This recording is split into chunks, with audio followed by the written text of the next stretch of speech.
Bonsoir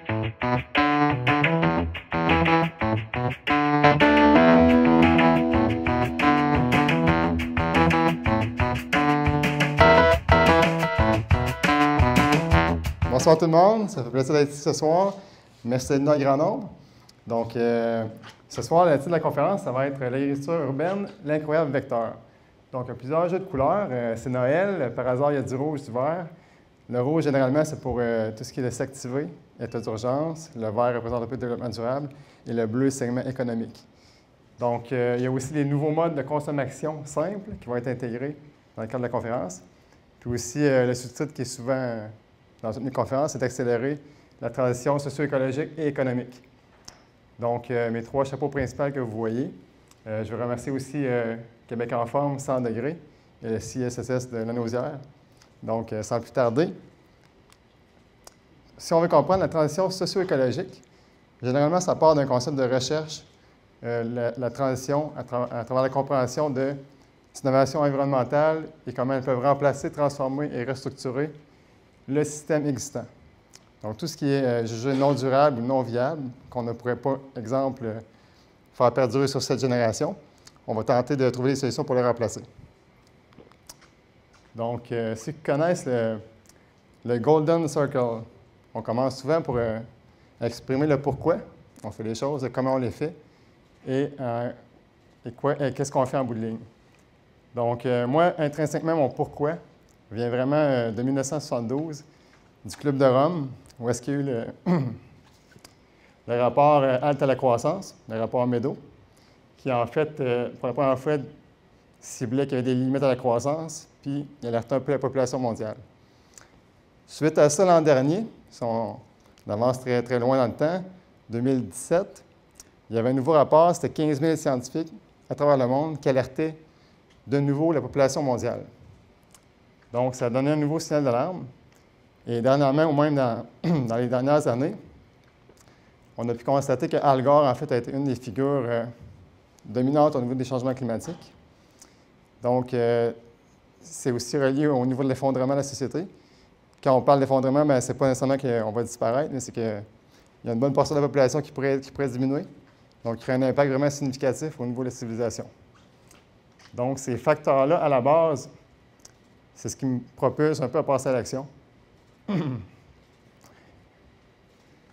Comment je le fais, en fait, c'est avec le mouvement des incroyables comestibles, donc qui est un vecteur de transition pour moi, à différents niveaux, à travers aussi les entreprises de la transition écologique. Il y a un mémoire de maîtrise qui est sorti en 2016, qui mettait en lumière, en fait, les entreprises de transition écologique. Donc, c'est ceux qui s'investissent à un niveau d'impact social, environnemental. Donc, notre entreprise Prétention est dans ce type-là aussi. On nous voit après ça les engagements des municipalités. On joue un rôle au niveau de liens qu'on tisse, au niveau de l'accompagnement, au niveau des impacts qu'on tente de créer en tissant des liens et du maillage. Sinon, la façon qu'on le fait, nous, c'est vraiment à travers 5 segments, qui sont la sensibilisation, mobilisation, accompagnement, développement et implantation. Donc, vous allez voir que c'est un peu comme une roue qui tourne, en fait, parce qu'on trouve l'économie circulaire et d'autres éléments comme ça. Donc, mes 3 chapeaux principaux que je vais vous présenter dans l'ordre ce soir, ça va être mon statut de PDG et fondateur de B-Transition, qui a émergé il y a environ 10 ans. Donc, c'est aussi 10 ans de recherche dans plusieurs segments. Donc, l'alimentation, l'habitation, énergie, santé, transport. Suite à la construction d'une maison habitation durable, puis les subventions qu'on a touchées, je me suis questionné sur comment on irait chercher un levier de transition en alimentation. C'est là que j'ai découvert les incroyables comestibles et c'est devenu pour nous un levier de prédilection pour amener les changements et la transition. Dernièrement aussi, en 2018, j'ai découvert une nouvelle stratégie très innovante au niveau de la relance économique qui permet vraiment de cibler avec innovation différents segments, dont l'agriculture urbaine, qu'on peut augmenter l'accélération de la transition à ce niveau-là. Donc, je le garde pour la fin. Je suis à la surprise, mais on va avancer tranquillement à travers ces aspects-là. En bas à gauche, vous pouvez remarquer qu'il y a toujours les 3 logos. C'est principalement ce qu'on a réussi à croiser. donc l'entreprise privée, qui est une B Corp en devenir, les incroyables comestibles, avec un segment d'affaires qu'on a innové, et Clic Québec, qui est en fait une banque virtuelle. Je me considère aussi comme un citoyen du monde avant tout. Donc, même si je suis en affaires, une entreprise privée, souvent on a des liens d'affaires avec les municipalités, les MRC, le développement du territoire, les gouvernements aussi. Et je suis avant tout un entrepreneur humain avec 3 enfants. Donc, je suis là aujourd'hui et ça me passionne. C'est avant tout pour leur léguer un monde plus durable que ce qu'on peut voir généralement. Donc, B Transition, c'est 5 axes: sensibiliser, mobiliser, accompagner, développer et implanter. Donc, ce qu'on tente de faire, c'est activer la transition socio-écologique et économique.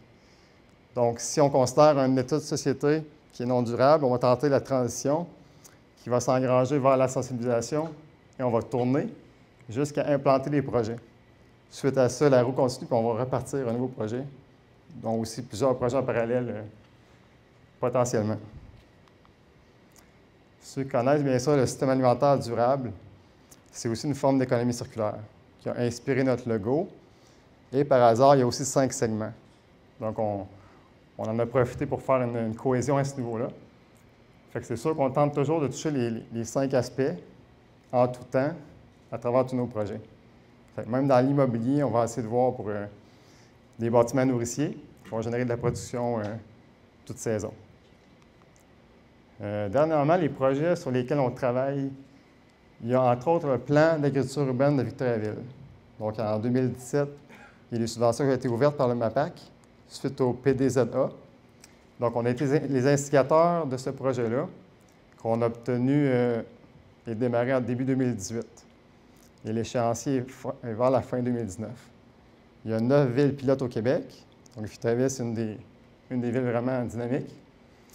Donc, il y a le MAPAC qui est relié à ça, le Centre d'innovation en agriculture, Centre d'innovation sociale en agriculture, puis un comité de concertation de 30 acteurs qu'on a créé. Donc, des têtes de réseau et des acteurs vraiment bien positionnés dans le milieu. Et on fixe des objectifs vraiment pour le périmètre urbain. Et périurbain, à part peut-être la production, ne touche pas à grand-chose. Dernièrement aussi, à la ville de Saint-Jérôme, pour une politique de ville nourricière, où est-ce qu'on s'est positionné.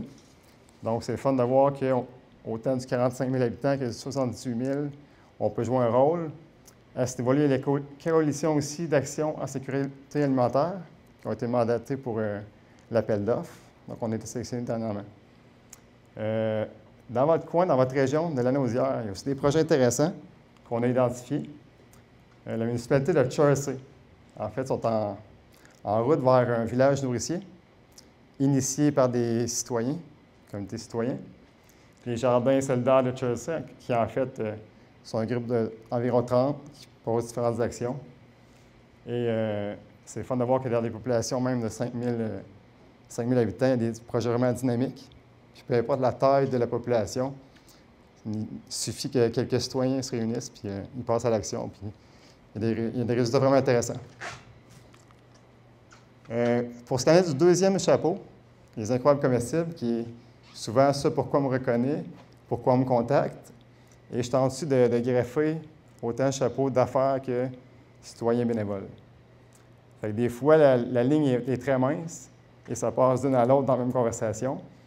Mais souvent, bien, ça permet, dans la même discussion, d'avoir 2 angles d'attaque, puis de multiplier les actions positives, puis à impact concret.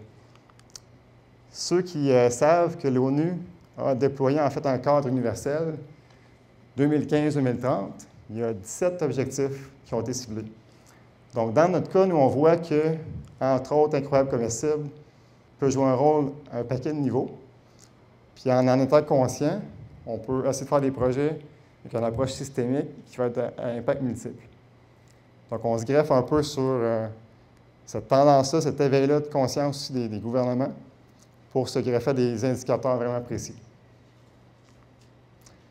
Au niveau du Victoriaville, bien, ça s'est passé aussi par un comité vraiment dynamique que j'ai instigé en fait en 2014, où est-ce que j'étais seul, mais rapidement, le Cégep en agriculture biologique, il y a un paquet d'étudiants qui se sont greffés. On a rapidement bâti un groupe d'environ une trentaine de citoyens bénévoles. Donc, à ce moment-là, j'avais encore mon chapeau de citoyens. Par contre, comme vous voyez, toutes sortes de gens, il y a des nutritionnistes, il y a des étudiants là-dedans, il y a des parents, des beaux-parents aussi, nos enfants. Et la photo était prise dans la serre éducative, en fait, où est-ce qu'ils apprennent à cultiver les tomates durant l'hiver. Donc, la ville était un partenaire dès le départ, au niveau médiatique aussi. L'affichage, on a eu rapidement une graphiste qui était bénévole. Pour le site web, c'était une contribution de mon entreprise privée. On avait une cartographie de tous les lieux comestibles dès le lancement. On avait des dons de multiples partenaires aussi. Donc, il y a à peu près, je vous dirais, à peu près 8 mois de préparation, du moment où est-ce que j'étais seul à rencontrer la ville, jusqu'à ce qu'on lance le jour de la Terre 2015, le projet. Donc, il y avait bien sûr les médias qui étaient là, il y avait l'appui municipal, il y avait le matériel promotionnel qui était prêt, site web, et aussi on avait invité des ambassadeurs de d'autres villes qui prenaient la parole, qui expliquaient un peu leur cheminement, puis leurs initiatives dans leur coin de pays. Il y avait aussi la prise d'inscription en ligne. Donc, ceux qui ont des territoires à partager, les bénévoles, les coordonnateurs, les partenaires d'affaires. Donc, on a bâti des listes de contacts qu'on a pu mettre à contribution à différents moments dans le projet. Ici, on peut voir qu'il y avait quand même une belle mixité de bénévoles. Sur une quarantaine à ce moment-là, durant le potluck fin 2016, il y avait une dizaine de bénévoles qui étaient restés dans le noyau, puis 30 qui avaient quitté. Fait que beaucoup d'étudiants qui restaient pas très longtemps, mais en continu qui alimentaient le projet. Donc, c'est plusieurs nouvelles idées, différents contacts. Et malheureusement, des fois, durant l'été, quand ils quittaient et retournaient dans leur famille ou travaillaient à l'extérieur, on les perdait. Mais il reste que le lien se continuait toujours, et on n'a jamais perdu. Donc, il y a même eu des profs aussi qui ont contribué. Dans ce groupe-là, on pouvait noter des étudiants, agronomes, neuropsychologues, entrepreneurs, employés de la ville, une mère qui est en congé de maternité, nutritionniste, directrice générale de la ville voisine, qui était aussi ma voisine, et qu'on a créé un projet commun sur nos deux terrains. Donc, on tente à chaque année de faire un potluck à la fin de l'année. On ferme la saison. Puis il y a de la neige souvent dehors, fait qu'on ne peut plus jardiner. Donc, on en profite pour se réchauffer et faire un bilan annuel. Ce qui est intéressant de savoir aussi qu'au départ, quand j'ai découvert le mouvement, je suis remonté à la racine du projet. À distance, en webinaire, en téléprésence. Donc, autant l'Angleterre qu'il y avait aussi des gens de l'Inde et de l'Europe. La personne qu'on voyait, c'était un peu mon mentor, le motivateur international, qui d'ailleurs avait converti le nom des incroyables comestibles, qui était en anglais seulement en 2012, et qui l'ont traduit pour Incredible Edible vers Incroyable comestible. Donc, cette personne-là a pratiquement légué 2-3 ans de sa vie, temps plein, autofinancé, et il a maillé plusieurs pays à travers le monde, jusqu'au Congo. Et dernièrement, j'ai fait un lien avec le Congo pour apporter un appui financier, un appui avec le temps, qu'on donne aussi. Donc, ce qui est intéressant de voir que dans ce maillage-là d'ambassadeurs, si on veut, c'était autant le transfert de connaissances très, très fluide, dynamique, numérique, en temps réel, l'accompagnement vraiment qui était bienveillant et en continu, avec vraiment beaucoup de temps, la collaboration vraiment en temps réel qui était super efficiente, tout l'aspect du partage, mutualiser le savoir, les données, et aussi l'aspect de formation par rapport aux leaders qui avaient certaines solutions en main, qui venaient communiquer. Par la même occasion, il y a eu la plateforme Monde qui a été lancée, plus en Europe, en francophonie, mais ça permettait en fait d'avoir une cartographie mondiale, puis d'avoir un site web pour chacune des municipalités, gratuitement offert par la plateforme mondiale. En Europe, je sais que c'était NoSBL, donc eux, c'est à peu près 400 000 € qu'ils ont eu sur à peu près 5 ans, mais ils n'ont quand même pas réussi à nécessairement bien structurer les choses pour avoir une viabilité à long terme. Donc, je sais présentement des défis financiers. Fait que c'est intéressant de voir que malgré des fois l'envergure et les sommes qu'ils vont chercher, si l'aspect de viabilité économique n'est pas là en partant, puis la recette n'est pas bien ficelée, il peut y avoir des risques au niveau de la résilience et le long terme du projet. Ici, on peut voir dans notre cas, nous, on fait aussi la rédaction de subventions, l'accompagnement des villes. On fait la rédaction pour les villes à l'occasion. On a soumis d'ailleurs à 100 degrés plusieurs projets. Dans ce cas-là, c'était le 150e du Canada, donc une subvention fédérale qui nous a permis de soumettre 2 projets en parallèle, dont l'atteinte de 100 espaces comestibles cartographiés, puis une fête des récoltes avec la population. Donc, on peut voir l'équipe qui s'était affairée à organiser l'événement. Il y avait des gens de Saint-Jean-sur-Richelieu. Avant de démarrer le mouvement dans leur ville, ils étaient venus visiter. Ils sont dans la fête des récoltes. On a passé plusieurs heures ensemble à faire un transfert de connaissances. On peut remarquer aussi, ça c'est des concepts d'incroyables terrasses, parce qu'on fournit l'affichage métallique avec des partenaires, on l'installe sur les murs de terrasse, on convertit les terrasses en terrasses comestibles, et ça donne un branding puis une normalisation en fait du visuel. Et aussi, on peut voir les bacs que nous, on a éco-designés en 3D et qu'on livre pratiquement partout au Québec. Dans le cas où les gens ne vont pas se les fabriquer, on a une solution clé en main pour transformer du béton en espace comestible avec le moindre coût et le moindre travail possible. Vous ne voyez pas non plus à l'intérieur du bac, il y a aussi des logiciels qui permettent d'acheminer l'eau vers le fond, vers les racines. Et toute la construction du bac est en écomatériaux recyclés, faite avec de la main-d'œuvre en insertion sociale, des pattes de plastique très, très durables qui permettent, dans le fond, que ça ne pourrisse pas, de déplacer plus facilement aussi. Puis aussi, tout ce qui est du transpalette peut aussi rentrer en dessous pour le lever puis le déplacer. C'est un élément qu'on peut intégrer dans n'importe quel design. Puis, en fait, l'idée de l'incroyable terrasse, c'est juste de convertir des projets ou d'inspirer d'autres projets à se greffer à ce type de projet-là. Dans ce cas-ci, c'était une visite des incroyables comestibles de Sorel-Tracy, qui sont très dynamiques. Donc, ils étaient venus, je crois, quasiment à 8, passer un avant-midi. On a fait le tour du poulailler urbain collectif, jardin des rendez-vous, plein de projets. Puis ça leur a dressé un portrait de la ville de Victoriaville. Il y a une des innovations que je trouve intéressante de mentionner, qui s'appelle aussi les incroyables écozones. Donc, le but, c'est de faire un espace de vie collectif où est-ce qu'on maximise, en fait, l'économie circulaire, recyclage, matériaux en fin de vie, tout ce qui est aussi de l'insertion sociale. On s'assure qu'il y a de la main-d'œuvre en insertion sociale dans le projet. Et globalement, l'espace, c'est un espace à partager. Ce projet-là se passait à l'écocentre de Gaudroy-Victoriaville, où est-ce qu'on a aussi réussi à négocier pour la terre compost gratuitement, jusqu'à une certaine quantité. Et la ville aussi qui va livrer gratuitement terre et compost à ceux qui font des projets d'agriculture urbaine en façade avec nourriture à partager. Ici, c'est un autre début de design, qui est un projet sur un terrain résidentiel. Donc, on voulait montrer que la ligne pointillée que vous voyez, en fait, c'est la limitation de 2 terrains. Les voisins ont jumelé leurs forces. Il y a une sortie d'eau, sortie électrique. Puis c'est la phase 1 du projet qui va être mis en place. Donc, il y a aussi des toilettes chimiques, même si ça peut être au compost, mais c'est quand même ça, une commandite. Il y a aussi du rack à vélo, tout ce qui est compost, recyclage et poubelles, puis des bancs aussi. Fait que l'esprit du lieu, c'était de créer un espace collectif parce que c'est des résidentiels qui mettaient à contribution leur territoire, ce qui est assez novateur. Et on cherchait aussi au niveau de l'urbanisme, la réglementation, la législation, d'avoir peut-être des types de territoires différents pour, on va dire, recadastrer certaines sections, puis le léguer aux générations futures, par exemple. La personne a un terrain de 30 000 pieds carrés, veut léguer un 5 000 pieds carrés. On cherche à mettre en place une mécanique, un processus pratiquement gratuit qui permettrait de léguer notre territoire quand on ne l'utilise pas. Puis, soit les gens le prennent en charge ou on le prend en charge en partie en tant que propriétaire. Il y a aussi quelque chose de très intéressant qu'on a créé. On cherchait en fait à rejoindre 100% des partenaires.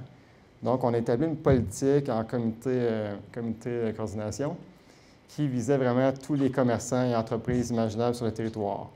Donc, le premier engagement qui était possible de faire, c'est au niveau de la visibilité, soit médias sociaux, pignons sur rue. Du moment que le commerçant, en fait, y affiche nos dépliants, nos logos, qui nous donnent un avantage au niveau de la visibilité, bien, il tombe automatiquement partenaire, on le met sur le site web, on décrit son engagement. En plus, il peut contribuer avec des dons en temps, en argent ou en rabais sur les produits et services. Puis, ultimement, on souhaite qu'il passe à l'action en créant un espace comestible, ce qui n'est pas toujours le cas, mais à travers le développement d'affaires, j'ai créé un segment d'accompagnement en B2B qui permet en fait de faire de l'éco-design en collaboration, soit pour des écoles, soit pour les industries qui veulent aménager le territoire généralement en façade sud, parce qu'on peut aider avec un coup de pouce à ce niveau-là, et faire le maillage municipal et subventions aussi, quand on peut le faire. On se posait aussi la question si éventuellement, avec l'Union des municipalités du Québec, il y aurait un moyen de faire un partenariat pour une politique version 2 qui serait assez générale pour le Québec. Mais on est conscient que ça va commencer sûrement à petite échelle avec peut-être les MRC et puis des régions. Pour un jour, on l'espère que ça s'intègre au niveau de l'UMQ. Donc, c'est une vision, c'est un travail en cheminement, mais il n'y a pas encore rien de concret qui a été entendu avec eux. Une des innovations aussi très intéressantes, c'est qu'on cherchait à identifier le territoire partagé et le propriétaire et son adresse. Donc, on a créé une mécanique, un processus, on a créé des outils numériques pour donner la recette à la ville qui, après ça, va payer pour les cartes que les citoyens ont gratuitement. Donc, une fois que le citoyen ou la personne résidente sur le territoire a cette carte-là, chez BMR, chez les centres jardins, on a négocié des rabais. Donc, la prochaine étape, exemple BMR, c'est de remonter à toutes les BMR du Québec en même temps pour que tout le Québec soit desservi par la même offre. Donc, la carte est gratuite, financée par la Ville, coordonnée en collaboration avec les Incroyables et l'entreprise privée. Donc, la facturation, c'est un peu comme un budget participatif octroyé chaque année, qu'avec le temps, on est rendu à 2 000 par année. Fait que nous, on décide en comité par consensus à quoi servent les fonds. Dans ce cas-là, bien, c'était pour l'impression. Fait qu'on fait le maillage avec le fournisseur de services et produits, on a l'approbation de la Ville, puis on fait approuver le budget comme ça. Puis dans notre cas, ce n'est pas un OSBL, c'est un mouvement citoyen qui n'a aucune forme juridique. On tentait de la préserver pour la légèreté, puis aussi l'aspect de gouvernance collégiale qui fait que même s'il y a des responsables d'ordre du jour, de compte rendu ou qui prennent des responsabilités ou des leaderships, on ne vote pas de président ni de secrétaire, mais naturellement, il y a des leaders qui se positionnent. Moi, dans mon cas, l'aspect numérique a été préservé, fait que 4-5 ans d'archivage, de compte rendu, de tout ce qui s'est passé au niveau numérique.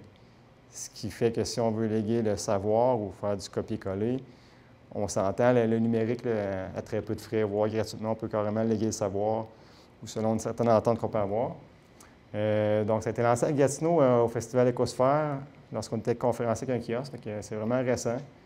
Puis on a une offre de service pour les municipalités, les MRC, à travers le Québec aussi, qui permet en fait un genre de clé en main aussi. À travers tout ça, moi, c'est sûr que ce qui me touche le plus, c'est mon dernier poupon, qui a 1 an et demi. Puis comme les Amérindiens et les générations du passé, je me pose toujours la question, est-ce que ce qu'on fait présentement, c'est envisageable pour les 7 générations à venir? Fait qu'en ayant toujours quasiment ces 7 générations-là en tête, bien, en connaissant pas le futur, dans mon côté éthique, ça me permet de m'assurer que je suis toujours en cohérence avec ma vision et ce que je veux léguer à mes enfants pour le futur. Donc, c'est un peu aussi des caractéristiques d'abnégation pour ceux qui connaissent ce terme-là. C'est en fait de donner au prochain tout ce qu'on peut, donc argent, temps et tout ça. Fait que sûr qu'en tant qu'entreprise privée, c'est très peu commun. Cette année, on a aussi un fonds privé qu'on a lancé.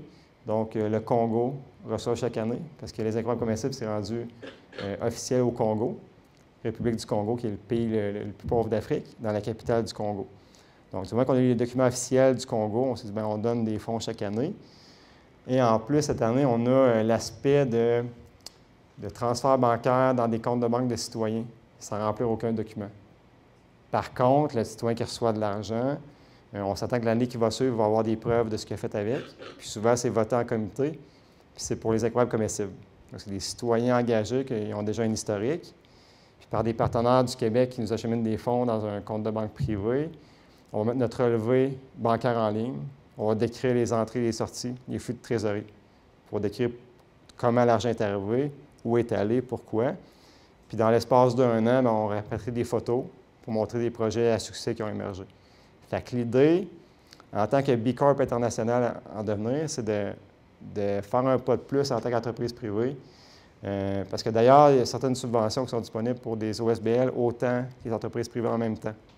Puis dans ces cas-là, souvent, bien, il faut que l'entreprise privée ait un edge de plus, un engagement de plus, qui peut se définir par la certification B Corp, qui est vraiment intéressante comme modèle d'évaluer les critères qu'on veut atteindre. Le dernier segment, et non le moindre, que je trouve vraiment intéressant parce que c'est la cerise un peu sur le sundae après 10 ans de recherche. Parce que je n'avais jamais trouvé un réel levier économique, de transition économique. Donc, je l'ai optimisé dans les derniers mois et vous allez voir comment, avec une monnaie complémentaire virtuelle pour la relance économique du Québec, on peut rendre accessible, en fait, la transition. J'ai un exemple très simple que je vais vous décrire. Ici, je vais vous présenter avant ce qui va émerger de ces trois icônes encerclées. C'est en fait ce qu'on est en train de faire converger pour accélérer la transition. Donc, les incroyables comestibles, l'argent complémentaire et la Blue Economy, je vais passer vite, mais rapidement, l'économie rouge, on la considère non viable pour quiconque l'utilise. Ça peut être des ressources non renouvelables, que le gouvernement va toujours injecter des fonds, donc c'est vraiment non viable et ça pollue. L'économie verte, généralement, n'est pas accessible pour tout le monde, donc ce n'est pas viable dans un aspect de transition. Et l'économie bleue, en fait, est un modèle économique que c'est accessible, c'est local, zéro émission, zéro déchet. C'est souvent la rupture ou des innovations vraiment intéressantes. D'ailleurs, la personne derrière ça, c'est celui qui a été engagé par le Japon pour le protocole de Kyoto, qui aujourd'hui est relié à 3000 scientifiques et au-dessus de 200 projets de rupture, dont, par exemple, le papier de pierre. C'est des résidus de mine avec du plastique recyclé à 20 et on ne prend pas d'arbre et on ne prend pas d'eau. Moi, j'ai appris cette année que ça existait, qu'il y a des imprimantes spéciales. Juste de savoir que ça existe, on se dit, bien, qu'est-ce qui nous empêche d'inventer quelque chose qui n'existe pas encore, mais qu'on se l'imagine, on est assez audacieux, puis qu'on fait ce qu'il faut pour s'y rendre. Parce que vous allez découvrir là, je suis probablement un des seuls au Québec à avoir mis ça en place. Et j'appelle ça consommation simplifiée au Québec, dès maintenant, parce que quand on est dans la consommation, on va consommer de façon responsable pour essayer d'avoir un impact sur la transition. Donc, avec Clic Québec, qui est une banque virtuelle, on peut multiplier l'argent par 5 du consommateur.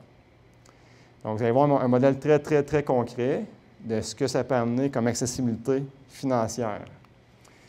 Dans les photos, vous avez vu l'incroyable bac, qui est l'économie circulaire, l'insertion sociale. Donc, afin d'accélérer la transition socio-écologique et économique, j'ai maximisé l'accessibilité à ce bac-là, qui a été vendu à 22 exemplaires en 2017. Des jardins en ont acheté cette année, 2 gros bacs de 4 par 8 sans fond. Mais ce bac-là, généralement, il se vend 200 durant les 3 prochains jours, on l'a mis en vente à 40 mais on ne perd pas cet argent-là. Je vous explique. Votre 40 se traduit par un 200 que nous, on accepte. Donc, on est payé 200 mais de votre poche, vous payez 40 Fait que, à mon avis, à travers la planète, il n'existe pas de système comme ça. De multiplier l'argent par 5 dans un système légalisé pour le Québec, où est-ce que c'est imposé et taxé, c'est vraiment, vraiment spécial. Fait qu'on se trouve en fait le commerçant ne perd plus ses rabais. Le gouvernement va avoir des taxes et impôts sur ces rabais-là qui étaient perdus. Et c'est un écosystème pour le Québec. Donc, on nommera pas de nom, mais tout ce qui est de la vente en ligne, qui force les gens à magasiner en ligne puis acheter à l'extérieur. Donc, c'est plus que la moitié des capitaux qui fuient. Bien, ce projet-là permet de relancer l'économie pour le Québec, avec des marchands locaux, dont B-Transition. Donc, si vous allez voir en ligne, vous allez voir Marché B, qui est le nom en haut, qui est la mise en marché de tous nos produits et services accessibles pour la transition. Donc, on a maximisé l'accessibilité.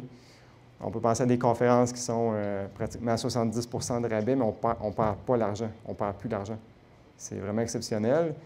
Fait que depuis quelques mois seulement, je parle de transition économique aussi, parce qu'on a ce levier-là, cette opportunité-là qui est là. Puis en l'appliquant en agriculture urbaine, on peut s'imaginer que même le biologique pourrait devenir moins cher. En fait, l'équation se fait. Donc, nous, on est en train d'amalgamer les partenaires puis de créer un écosystème de transition agro qui va passer par les partenaires qui vont joindre leurs forces. Parce que la recette, elle se décrit puis elle se fait. Donc, autant la production que les restaurants, les transformateurs, on est en train de faire cet amalgame-là, qui est, je crois, une première au Québec, mais que le thinking peut être exportable aussi. Donc, je termine avec une image colibri, que sûrement plusieurs ont déjà vue.